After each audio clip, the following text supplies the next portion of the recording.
ಇಂದಿನಿಂದ ಭಕ್ತರಿಗೆ ಹಾಸನಾಂಬೆ ದೇವಿ ದರ್ಶನಕ್ಕೆ ವ್ಯವಸ್ಥೆ ಮಾಡಲಾಗಿದೆ. ಮಳೆ ನಡುವೆಯೇ ಸರತಿ ಸಾಲಿನಲ್ಲಿ ನಿಂತಿದ್ದಾರೆ ಭಕ್ತರು. ಇನ್ನು ಸರತಿ ಸಾಲಿನಲ್ಲಿ ನಿಂತು ಹಾಸನಾಂಬೆಯ ದರ್ಶನ ಪಡಿತಾ ಇದ್ದಾರೆ. ಮುಂಚಾನೆ 4 ಗಂಟೆಯಿಂದ ಸುರಿಯುತ್ತಿರುವ ಮಳೆ ಬೆಳಿಗ್ಗೆ 6 ಗಂಟೆಯಿಂದ ಆರಂಭವಾಗಿದೆ ದರ್ಶನೋತ್ಸವ. ಮೊದಲ ದಿನವೇ ಹಾಸನಾಂಬೆ ದರ್ಶನಕ್ಕೆ ಭಕ್ತರ ದಂಡು ಹರಿದು ಬಂದಿದೆ. ವರ್ಷಕ್ಕೊಮ್ಮೆ ದರ್ಶನ ಕರುಣಿಸುವ ಹಾಸನಾಂಬೆಯ ದೇವಿ ಇಂದಿನಿಂದ 13 ದಿನಗಳ ಕಾಲ ಭಕ್ತರಿಗೆ ಹಾಸನಾಂಬೆ ದರ್ಶನ ನೀಡಲಿದ್ದಾರೆ. ನಿನ್ನೆ ವಿಧಿವಿಧಾನಗಳೊಂದಿಗೆ ದೇಗುಲದ ಬಾಗಿಲನ್ನು ಓಪನ್ ಮಾಡಲಾಗಿದೆ. ಕಂಟ್ರೋಲ್ ರೂಮಲ್ಲಿ ಕಂಟ್ರೋಲ್ ರೂಮಲ್ಲಿ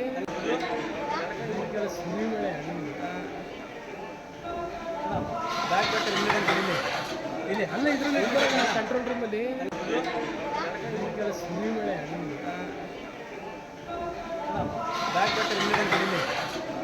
ರೂಮಲ್ಲಿ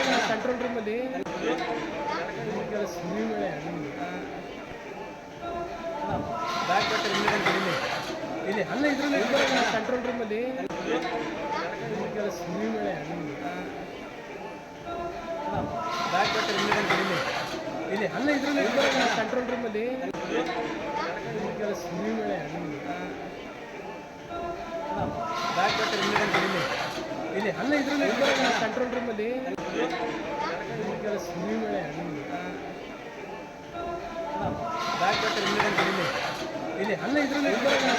ರೂಮಲ್ಲಿ ಕಂಟ್ರೋಲ್ ರೂಮಲ್ಲಿ ಕಂಟ್ರೋಲ್ ರೂಮಲ್ಲಿ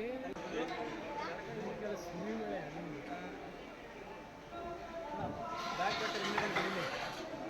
ರೂಮಲ್ಲಿ ಕಂಟ್ರೋಲ್ ರೂಮಲ್ಲಿ